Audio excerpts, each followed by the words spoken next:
எல்லாருக்கும் வணக்கம். நான் Hema Subramanian. Welcome to home cooking Tamil. இன்றைக்கி நான் உங்களுக்கு ஒரு அருமையான ஸ்வீட் ஸ்நாக் ரெசிபி செஞ்சு காட்ட போகிறேன். இது வாழைப்பழ பணியாரம். வாழைப்பழத்தில் விட்டமின் சி, மெக்னீஷியம், பொட்டாசியம் இருக்குது. இது ஹார்ட்டுக்கு, டைஜஷனுக்கு, ஸ்கின்னுக்கும் ரொம்ப நல்லது.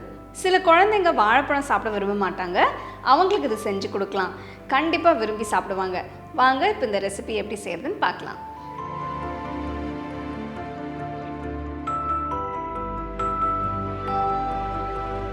To watch this recipe in English, click on the link given in the description box. உங்களுக்கு இந்த ரெசிபி பிடிச்சிருந்ததுன்னா லைக் பண்ணி, ஷேர் பண்ணி, ஹோம் குக்கிங் தமிழ் சேனலுக்கு சப்ஸ்கிரைப் பண்ணுங்க. மறக்காம பெல் ஐக்கானை கிளிக் பண்ணுங்க. ஃபர்ஸ்ட் நான் வெல்லத்தை கரைக்க போறேன். இதுக்கு ஒரு சாஸ் பேன்ல 1/2 கப் தண்ணி ஊற்றி இதில் 1/2 கப் வெல்லம் போடுறேன். கிட்டத்தட்ட 75 கிராம் இருக்கும்.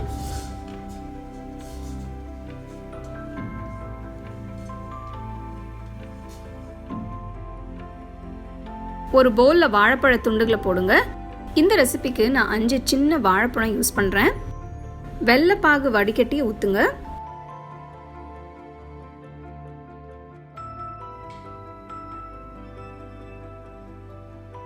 வாழைப்பழத்தை வெள்ளைப்பாகோட சேர்த்து நல்லா மேஷ் பண்ணுங்க.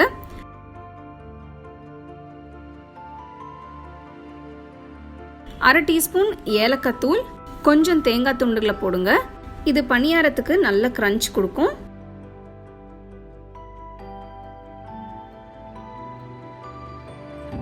நல்லா மிக்ஸ் பண்ணிட்டு 1 கப் கோதுமை மாவு, 2 டேபிள் ஸ்பூன் அரிசி மாவு நல்லா கலந்துருங்க. பாத்தீங்கன்னா மாவு ரொம்ப கெட்டியா இருக்கு. கொஞ்சம் தண்ணி ஊற்றி கலக்குறேன்.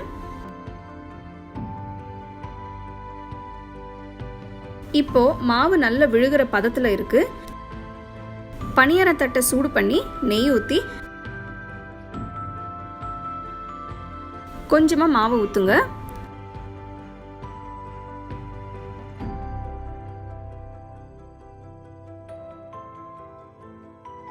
ஒரு பக்கம் வெந்ததும் அடுத்த பக்கம் திருப்பி வேக விடுங்க.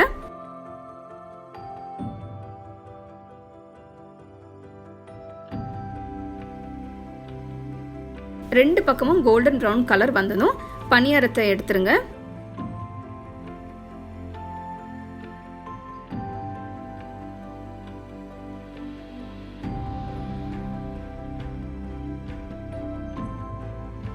வாழைப்பழ பணியாரம் ரெடி.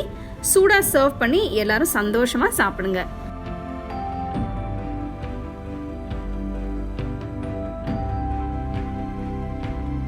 பார்த்தீங்க இல்லையா, சூப்பரான வாழைப்பழ பணியாரம் எவ்வளோ ஈஸியாக நம்ம செஞ்சுருக்கோம். இது ரொம்ப டேஸ்டியாக இருக்கும், ரொம்ப அருமையாக இருக்கும். எனக்கே இது ரொம்ப பிடிக்கும். ஆக்சுவலி குழந்தைங்களுக்கு இல்லை, எனக்கே ரொம்ப பிடிக்கும். ஸோ இந்த ரெசிபி நீங்கள் கண்டிப்பாக வீட்டில் ட்ரை பண்ணி ரசித்து சாப்பிடுங்க. You can get a copy of our first edition of the home cooking book on 21 frames.